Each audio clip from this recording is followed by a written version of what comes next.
ఇది 2 రకాల కార్యక్రమం జరుగుతూ ఉంది. ఉదయం కాస్త ఆలస్యం అయ్యాం, రెండవ కార్యక్రమం జరుగుతుంది. ఉదయం మీ జిల్లా కమిటీ జరిగింది, నివేదిక చూశాను, చాలా సంతోషం. కర్తవ్యాలు పెట్టుకున్నాను. ఒకటి అభినందన కూడా, ఎందుకంటే రాష్ట్రంలో యాదాద్రి భువనగిరి జిల్లా ఇంకా జిల్లా ఆంధ్రప్రదేశ్ ఉన్నాయి. ఫిబ్రవరి 2nd వీక్ వరకు జిల్లా కమిటీ సమావేశం కూడా జరిపింది. ముందుగా అభినందనలు. ఆ కర్తవ్యం, ఆ జరిపిన సమావేశంలో తీసుకున్న కర్తవ్యం చాలా స్ఫూర్తిదాయకమైంది. ఇందాక రాజశేఖర రెడ్డి గారు చెప్పారు, మేము వచ్చేటప్పుడు కూడా మాట్లాడుతూ వచ్చాం. మనం సంఘంగా అనేక కార్యక్రమాలు చేస్తూ ఉన్నాం. మరి ఆ కార్యక్రమాలు స్థిరంగా ఒక అడ్రస్గా జరగాలంటే మనకంటూ ఒక సొంత గూడు ఉండాలి. కాబట్టి ఆ గూడు నిర్మించుకునే క్రమంలో నేను తీసుకున్న కర్తవ్యాన్ని అభినందిస్తూ, అది సుదీర్ఘకాలం ప్రణాళికగా కాకుండా ఒక టార్గెటెడ్ వర్క్గా వచ్చే మహాసభ నాటికి ప్రారంభించుకుంటామని చెప్పడం సంతోషకరం. అందుకని ఆ స్ఫూర్తి, ఇక్కడ ఉన్న వాళ్ళు తక్కువ మంది కావచ్చు, అందరూ ఆ నిర్మాణ కర్తవ్యంలో బాధ్యులు కాబట్టి సంఖ్యారీత్యా కాదు, మనం పెట్టే సమయం, మనం పెట్టే దృష్టి రీత్యా ఆ కర్తవ్యం నెరవేరుతుందని చెప్పి కూడా నేను ఆశిస్తాను. మిత్రులారా, FWFకు సంబంధించి మనం చాలా విషయాలు మిత్రులు మాట్లాడారు. కానీ ఒకటి మాత్రం మనం గుర్తుంచుకోవాలి, FWF పథకం అనేది ఒక UTF కార్యకర్తగా సామాజిక బాధ్యత. సమాజంలో అనేక రకాలైన కార్యక్రమాలు చేస్తున్న మనం, మనతో పాటు నిత్యం సంచరిస్తూ ఏదో అనుకొని అకాల సందర్భాలు, మరణాలకు వచ్చినప్పుడు ఆ కుటుంబం, పక్కనే ఉన్న కుటుంబం అనాథకు గురవుతుంటే ఏమీ చేయలేని నిస్సాయిలో మనం కాకూడదు. అందుకనే ఈ FWF పథకం అనేది ఒక సామాజిక బాధ్యత. అక్కడక్కడ మేము కొన్ని చోట్ల పోయినప్పుడు కానీ, కొన్ని చోట్ల మాట్లాడుతున్నప్పుడు కొంతమంది అంటుంటారు, ఈ FWF స్కీమ్లో చేరే వాళ్ళందరికీ నేను ఒక విజ్ఞప్తి, ఒక రిక్వెస్ట్ చెప్తా ఉన్నాను, ఒక క్లారిటీ ఇవ్వదలుచుకున్నాను. It is not a insurance. ఇది ఇన్సూరెన్స్ కాదు, ఇది సామాజిక బాధ్యతలో నా తోటి కుటుంబాన్ని ఆదుకోవడానికి నేను చేస్తున్న ఒక చిన్న ఉడతా భక్తి సాయం మాత్రమే అనుకొని FWFలో చేరండి.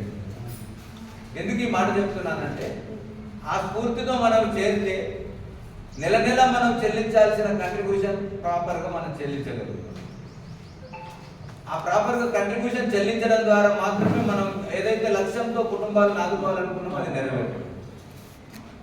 ఇవాళ ఒక మాట చెప్పాలంటే, ఇది ఒక సామాజిక బాధ్యత మాత్రమే కాదు, ఇది ఒక చైతన్యవంతమైన, ఒక ఐక్యతకు నిదర్శనమైన ఆలోచన, ఒక సమానత్వ భావాన్ని తీసుకొచ్చిన ఆలోచన. ఈ మాట నేను ఎందుకు చెప్తున్నానంటే, ఈ స్కీము అంటే రావడం వెనకాల మిత్రులు చెప్పారు చాలా, కానీ మీ అందరూ కూడా ఇది మొదటిసారి కాబట్టి కొన్ని విషయాలు తెలియాలి. ఈ స్కీము మనం ప్రారంభించడం, తెలంగాణలో ఒక విజయంగా 2 ఏళ్ళుగా ముగించడం గొప్ప జరుగుతూ ఉన్నది. ఇది గొప్ప విషయం. కానీ ఈ స్ఫూర్తి మనకు ఎవరిచ్చారు? దాసరి రామరెడ్డి గారు ఇచ్చారు. ఆ రామరెడ్డి గారు ఇచ్చిన స్ఫూర్తి, కరోనా పరిస్థితులు మనకు వచ్చిన ఆలోచన, ఈ రెండు కలిస్తే FWF. అంటే కరోనా ప్రపంచాన్ని వణికించిన కొన్ని కొత్త ఆలోచనలకు నాంది పలికింది అన్నట్టుగా ఇలా జూమ్ మీటింగ్లు కావచ్చు, ఆన్లైన్ మీటింగ్లు ఎట్లా అయితే వచ్చినాయో టెక్నాలజీని ఉపయోగించుకోవడం, FWF రావడానికి కూడా ఆలోచన అదే. ఇక్కడ సమానత్వం అనే భావన చెప్పాను. నేను ఎందుకే చెప్తున్నానంటే ఈ మాట, FWF నిబంధనావళి రూపొందించాలనుకున్న పట్టుదలలో నేను ఒక బాధ్యుడిగా ఆనాడు. ఏంటి అంటే, మహబూబ్నగర్ జిల్లాలో ఒక సంఘటన జరిగింది. మన మిత్రుడు కరోనా వచ్చి ఇబ్బందుల పాలయ్యాడు. మనం మెసేజ్ పెట్టా వెంటనే దాదాపు 9 లక్షల రూపాయలు వస్తున్నాయి. అదే మహబూబ్నగర్ జిల్లాలో ఇంకో మిత్రుడికి ఒక 15-20 రోజుల తర్వాత మళ్ళీ కరోనా వచ్చిందని చెప్పి మళ్ళీ ఎవరో చాలా క్లిష్ట పరిస్థితి ఉంది, రెస్పిరేషన్ ప్రాబ్లం వస్తుంది, చాలా డబ్బులు ఖర్చు అవుతున్నాయి, ఏమైనా సాయం చేయండి అన్నా. 3 లక్షలు కూడా రాలేదు. అంటే మొదట పెట్టిన మెసేజ్కు స్పందన వచ్చింది, 9 లక్షలు వచ్చింది. కానీ ఆయనకు తక్కువ ఖర్చు అయింది.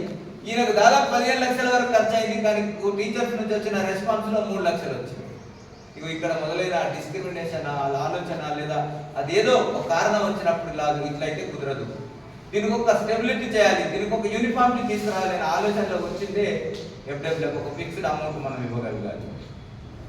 ఇంకో మాట కూడా చెప్పొచ్చు, మనం సమాజానికే మార్గదర్శనం చేసే వాళ్ళ ఉపాధ్యాయులు. ఇలా ప్రభుత్వాలు ఏం చేస్తున్నాయో మనందరికీ తెలుసు, మిత్రుడు చెప్పారు, నేను ఆ లోపలికి పోదలుచుకోలేదు.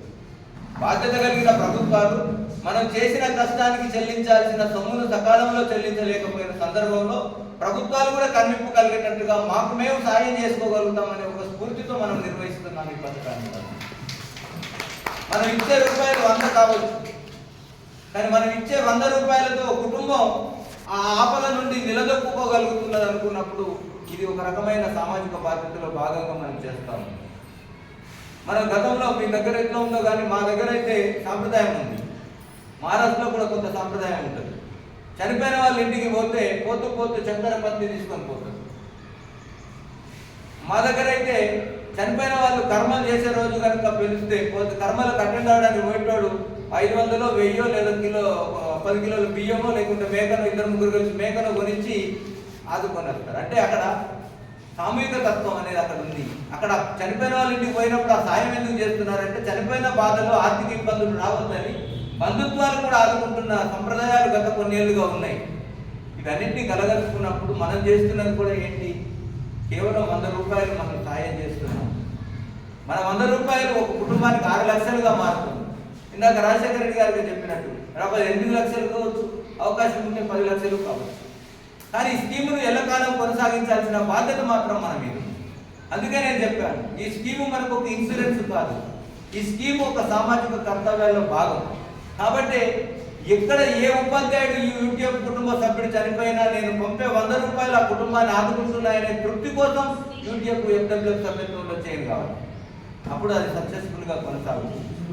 ఆ రకంగా చూసుకున్నప్పుడు ఒక కుటుంబాన్ని ఆదుకున్నామనే తృప్తి. ఇలా రకరకాల భావజాలాలు ఉన్న వాళ్ళు ఉంటారు, రకరకాల ఖర్చులు పెడుతున్నాం మనం, రకరకాల మొక్కులు తీర్చుకోవడానికి ఖర్చులు పెడుతుంటారు, లేక ఇంకొక ఫ్రెండ్షిప్ ఎంజాయ్మెంట్ చేయడానికి ఎన్నో రకాల ఖర్చులు పెడుతున్నాం. ఇవాళ నేను ఒక అనాలిసిస్గా చెప్పదలుచుకుంది ఏంటంటే, ఈ స్కీము ప్రారంభించి దాదాపు 27 నెలలు అవుతుంది. అంటే ఇంప్లిమెంటేషన్కి వచ్చేసి 27 నెలల్లో చనిపోయింది ఎంతమంది అంటే 52 మంది. అంటే నెలకు 2 చొప్పున అవరేజ్గా చనిపోతున్న పరిస్థితి మనకు కనబడతాం. అంటే నెలకు 200 రూపాయలు సాయం చేస్తుంటే 2 కుటుంబాల యొక్క ఆర్థిక స్థితి నుంచి మనం బయటకు తేగలుగుతున్నాం అనుకునే విశ్లేషణ మనం చేసుకున్నప్పుడు మనం చేస్తున్నది ఎంత గొప్ప త్యాగమో మనందరం అర్థం చేసుకోవాలి. అందుకనే ఒక ప్రజాప్రతినిధి పొగుడుతాడంటే లేదా ఇంకో సామాజిక కార్యకర్త పొగుడుతున్నాడంటే దాని అర్థం ఆ స్పిరిట్ మన ఆచరణలో ఉన్నది. అంతేకాదు ఇలా రాజశేఖర రెడ్డి గారు ముందరున్నారని చెప్పడం కాదు, ఆయన మాట చెప్పారు. ఇంత పెద్ద స్కీము నిర్వహిస్తున్న ఇక్కడ దీనికి యంత్రాంగం ఎవరు యంత్రాంగం అంటే అంతా మనమే. జిల్లాలో రవి వసూలు చేస్తున్న, మండలాల్లో ఇంకో బాధ్యులు వసూలు చేస్తున్నట్టు రాష్ట్రంలో రాజశేఖర రెడ్డి గారు చూస్తున్నారు. రవికే 1 రూపాయి ఖర్చు లేదు జీతం తీసుకోవడానికి. లేదా రాజశేఖర రెడ్డి గారు అంత పెద్ద ఆఫీసు నిర్వహిస్తున్నారు, ఆఫీసులో ఒక్కరోజు కూడా 10 రూపాయలు ఖర్చు లేకుండా ఉచితంగా సర్వీస్ చేస్తూ ఈ స్కీమ్ను కొనసాగిస్తున్నామంటే ఇది ఒక స్ఫూర్తికి నిదర్శనం. అందుకనే మనం లక్ష్యాలు ఆచరణలో పెట్టుకున్నాం. సామాజిక స్పృహ అంటాం. సామాజిక స్పృహ అంటే మనం చేసే ప్రతి కార్యక్రమం ఆ స్పృహతో పనిచేసినప్పుడు అది సామాజిక స్పృహ అవుతుంది. అందుకే మిత్రులారా, ఎఫ్డబ్ల్యూఎఫ్ పథకం ఎల్లకాలం కొనసాగాలని చెప్పి యూటీఎఫ్ కుటుంబ సభ్యులకు అండగా నిలవడంలో మీరందరూ కూడా సహకారం అందిస్తారని చెప్పి ఇదే స్ఫూర్తితో భవిష్యత్తులో కూడా పనిచేయాలని చెప్పి కోరుకుంటూ ఆ కుటుంబానికి కూడా మనం ఒక మనోధైర్యాన్ని ఇస్తున్నాం. యూటీఎఫ్ కుటుంబం అంటే ప్రతి బాధితుడిని ఆదుకోగలిగే భరోసానిచ్చే కుటుంబం. అందుకని రవీందర్ గారి మరణం తిరిగి మనం అతన్ని తెచ్చివ్వలేకపోవచ్చు, కానీ ఆ కుటుంబానికి రవీందర్ గారు చేసిన సేవల రూపంలో ఈ మొత్తం కుటుంబం అండగా ఉంటుందని చెప్పి ఒక భరోసాను మాత్రం వారికి ఇస్తూ ఏ సందర్భంలో ఏ అవకాశం వచ్చినా, ఏ సందర్భంలో ఏ ఆపద వచ్చినా వాళ్ళు యూట్యూబ్ని ఆశ్రయిస్తే తప్పనిసరిగా మా వంతు సహకారం అందిస్తామని చెప్పి తెలియజేస్తూ ఈ అంశాలలో మనం ఎఫ్డబ్ల్యూఎఫ్ చెక్ పంపిణీ కార్యక్రమాన్ని మరి కొంత ఆలస్యమైన ఈ రోజు తీసుకున్నందుకు ఎన్నికల కోడ్ మరి ఇతర ప్రజాప్రతినిధులు ఎవరు పిలవద్దని కూడా మనం అనుకున్నాం. కాబట్టి వచ్చిన మీ అందరినీ కూడా అభినందిస్తూ మరి వారి కుటుంబ సభ్యులకు కూడా మరొకసారి రాష్ట్ర కమిటీ పక్షాన్ని సానుభూతి తెలియజేస్తూ ఈ చెక్ పంపిణీ కార్యక్రమాన్ని ముందుకు తీసుకెళ్లాల్సిందిగా అధ్యక్షుడు గారిని కోరుతాం.